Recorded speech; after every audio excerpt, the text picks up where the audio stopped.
I'm having my morning coffee, and it's Dr. Lucas. And it wasn't me calling him because I got hurt. It was him calling me. And he said to me, he explained to me about tonight.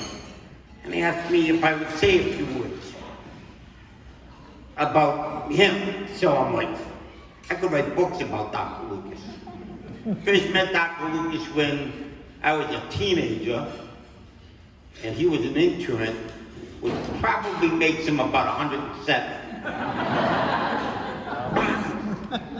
Over the years, I have two brothers with a wife too, so younger brothers. So over the years, Dr. Lucas has put me and my brothers back together more than I can count. But he gets to know you as a person. He cares, he's got empathy. If you're his patient, he knows you, your family. He even went to my brother's house and set up traction for my brother, so my brother wouldn't have to recuperate in the hospital. Seems like he was always being called upon. He was called upon in the middle of the night when my other brother was in a car accident, suffered multiple fractures in his arms, his legs, his ribs, and a broken neck. Dr. Lucas went to go again, answered the call, and put him back together again. Even take a piece of bone from my mom's hip, put it in his neck. Nick didn't have such good luck. 2 years later, he gets hit by a car. And once again, Dr. Lucas did his thing. He did his thing on me 5 days before my daughter's last father-daughter dance. That was the one that she decided to sit on Dad's lap all night. All the way before I graduated. He's always there. He visits you in the middle of the night, the wee hours of the morning, in the afternoon, in the day. So I figured out he's got a bat cave in the halls underneath Rhode Island Hospital. And he hides out there so that he can be there whenever called. I served in state service for 33 and a half years. Many of that is because Dr. Lucas would be able to patch me up whenever I got busted. When I retired, I figured out that among my clients who were child abuse victims, domestic violence victims, alcoholics and drug addicts who needed rehab, when I retired, I figured out that directly and indirectly, I had affected the lives of 60,000 people. So I tried to figure out that map with Dr. Lucas. And I put my calculator. But he's more than just a doctor. He becomes your friend. At one time I'm in a hospital. They brought in this burly looking guy. He's on his back. He's laying in the bed flat. He's a construction worker with fallen. He was scared to death about what happened, what was going to happen. In comes Dr. Lucas. And this guy did not want surgery. In comes Dr. Lucas and he sits down with this gentleman. He spends some time with him. He gets to know about his family, what he did for a living, his likes, his dislikes. He sat there and treated this man like more than just a patient.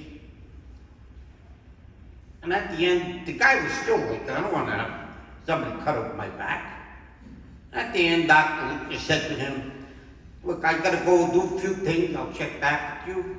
If you make up your mind, just have them paid for. And as he was beginning to exit the room, the guy says, wait a minute, will you do the surgery? And Dr. Lucas said, yeah, it'll be me. The guy said, okay.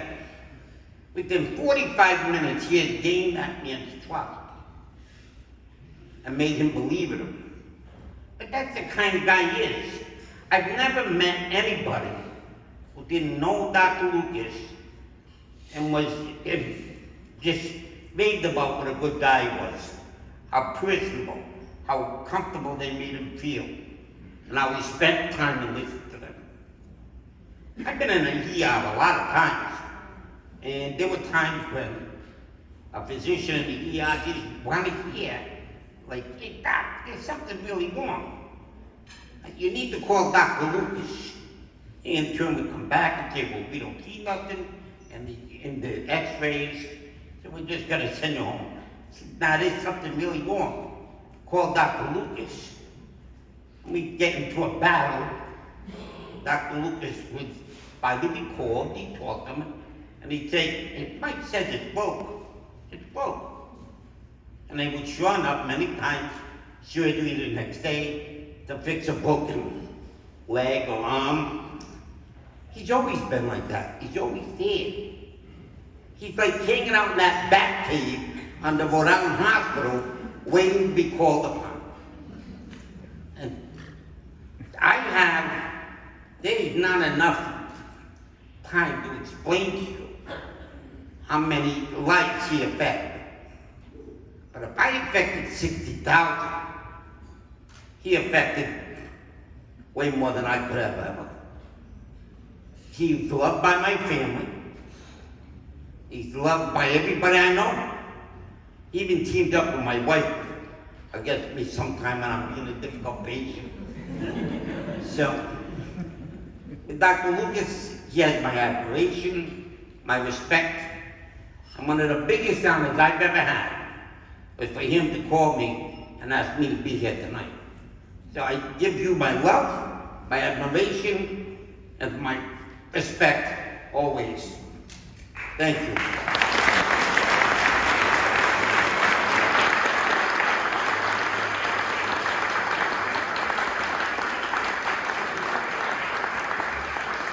Similar to Michael, I mean, for me, there was just, it was such a great honor to be asked by Dr. Lucas to introduce him for this award, probably as much as it is to him to just receive this award.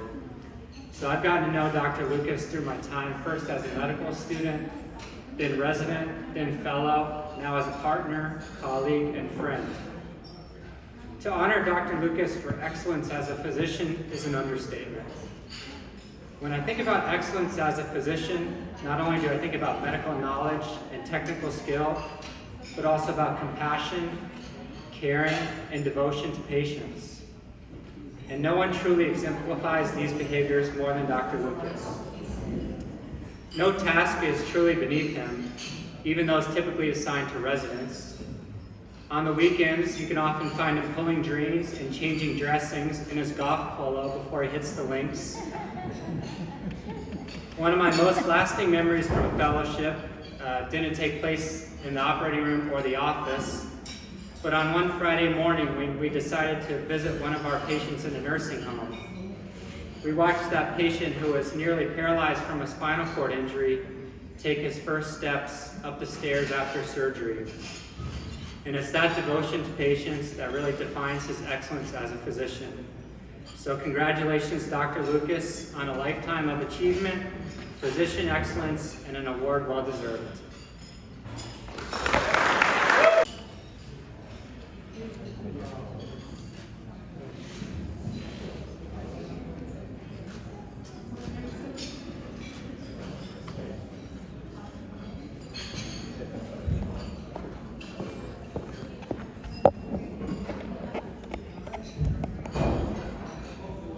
Wow, that's pretty nice. Think of who they were talking about. You know, Michael, you know, we've talked about this before, but I really love having you come in the office because you know, we talk about old times and, you know, you're really an inspiration to me, you know, to see the hardships you put up with over the years and you know, you're so darn positive. You're always, you know, moving forward. So thank you very much for those nice, kind words. And Dom, I'm really, you know, I'll tell you, we've known each other a long time, and I'm really so proud of you. I mean, you're a great physician, spine surgeon, father. It's great to see you, and just great to have you as a partner. It's really an honor to receive this award. There are a lot of people I think that are probably more deserving, but I'm going to keep it.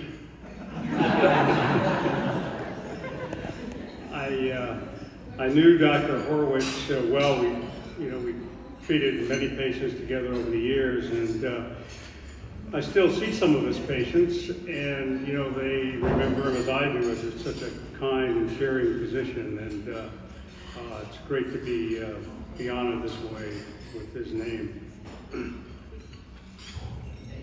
1973, Terry and I had just gotten married, and we were out in Wisconsin, and I talked her into coming to Rhode Island for a year. I was going to do an internship here.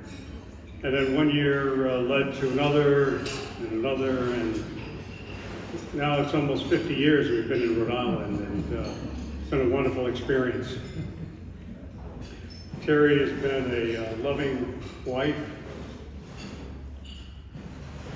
She said not to say too much about her. Mother, grandmother, and until recently a elementary school teacher. And we started a family early here in Rhode Island, and as is often the case, and shouldn't be, but I was not home that much, and Terry really took charge, and she really ran a tight ship. In fact, we tease her about this, but one of our sons, Michael, told her when he was a little guy, he said, Mom, you're the most strict mother in all of Barrington. But it worked out because we've got 4 terrific kids and two beautiful daughter-in-laws and a great son-in-law, and they've provided us with 6 very energetic grandchildren.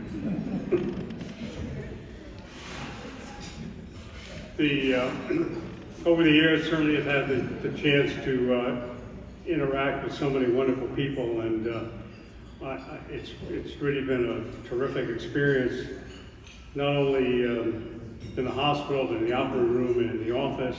And I just would like to acknowledge a couple of them. And she'll be embarrassed, but the first one is Vicki Go. So,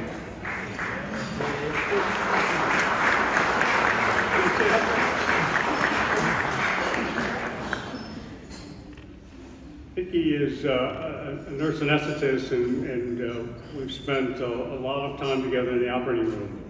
And this image we have in the operating room that the surgeon, everything revolves around the surgeon. Well, let me tell you, when Vicki's at the head of the table, she's the boss. But thank you, Vicki, for all the care you've taken with our patients over the years, and there's something else really terrific. A couple of the people that we worked with in the operating room are here also, which is really, I'm so happy. Spencer, Dio, and Amanda, members of the operating room team, and when I would come in the morning and see them there, I knew we were going to have a good day. They really were terrific, and I loved working with all of you. I really miss you.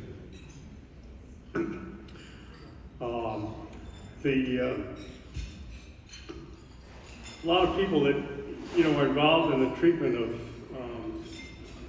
arthritis and the surgical treatment, and while surgery plays a small part, I really want to extend a thank you to the nurses, the occupational physical therapists, nurses aid, all that really have helped in the pre and post-op care patients, because it's so important. It's I really think it's not just a surgical treatment. Over the years, treatment of of arthritis has changed a lot in the last, I've been involved, I guess, 4 decades plus, but, you know, better medications, better treatment, and certainly the surgery. Patients would be in a hospital for sometimes several days. Dr. Phillip, who I see right out there, thanks, John, for coming. So John now will do a hip replacement and send the patient home the same day. That's pretty amazing, you know. And so really made great advances in terms of the treatment, not only the medication and the surgical treatment, but I think we really have to keep in mind that the importance of trying to move forward in terms of preventing the disability and such that occurs with arthritis. And that's why the Arthritis Foundation of Rhode Island in general is so important. And I think I looked it up, and the Arthritis Foundation has contributed something like $500 million. This is a national over the last 70 years or so. It's really pretty amazing. And so it's a great organization. And thank you very much for being here, and I hope you have a great evening and a safe drive home. Thank you.